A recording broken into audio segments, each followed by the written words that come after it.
monde, c'est Pixies. Aujourd'hui je vous retrouve pour ma première lecture de 2018. Alors on va débriefer un petit peu sur le livre de Johann Sfar. La première lecture que j'avais lue de lui c'était Comment tu parles de ton père, donc pareil aux éditions Albin Michel. Moi j'ai craqué sur la couverture en fait, sur le bull terrier de la couverture.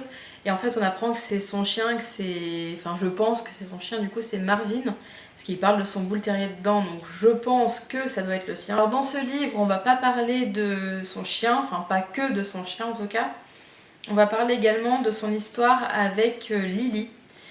Lily qui est apparemment une top modèle qu'il aurait rencontrée sur Facebook, d'où le titre vous connaissez peut-être, parce que vous savez que sur Facebook, quand on a des amis en commun ou quand on a des intérêts communs, il y a toujours cette fenêtre, vous connaissez peut-être. C'est un peu cette histoire là qui s'est passée, donc du coup Johann Sfar l'a contacté, ou c'est elle qui l'a contacté, je sais plus, non je crois que c'est Johann Sfar qui l'a contacté. Il s'est fait envoyer boule et ils ont entamé une espèce de relation virtuelle et à distance. Et alors moi ce que j'aime bien dans les bouquins de Johann Sfar, c'est qu'on sait pas vraiment là où est la vérité, là où est la fiction. C'est vrai que c'est un peu borderline là-dessus.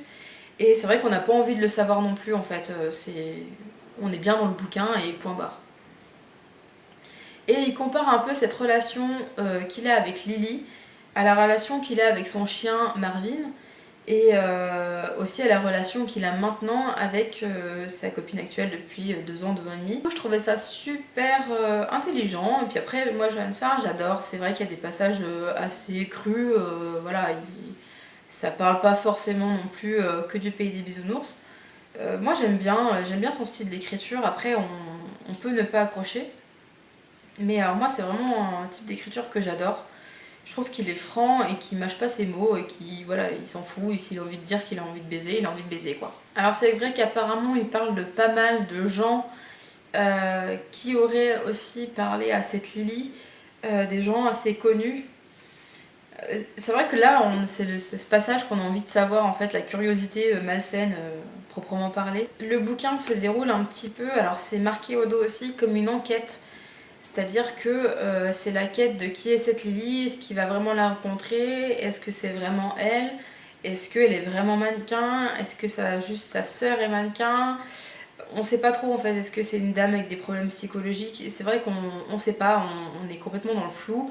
Et c'est un peu la théorie de l'amour est aveugle en fait, parce que c'est vrai que Johann Sfar est très dans sa relation et ne voit pas tout ce qui gravite autour. Donc si tu veux vraiment un bouquin qui te retourne plus ou moins la tête, mais en même temps qui est très très bien écrit, et si tu aimes pas trop le politiquement correct et que tu aimes bien Johann Sfar, je te conseille vivement ce bouquin là. Je pense et j'en suis presque sûre qu'il va figurer parmi mes 10 meilleures lectures de 2018. J'espère que cette vidéo t'a plu, que tu vas peut-être essayer de lire Johann Sfar.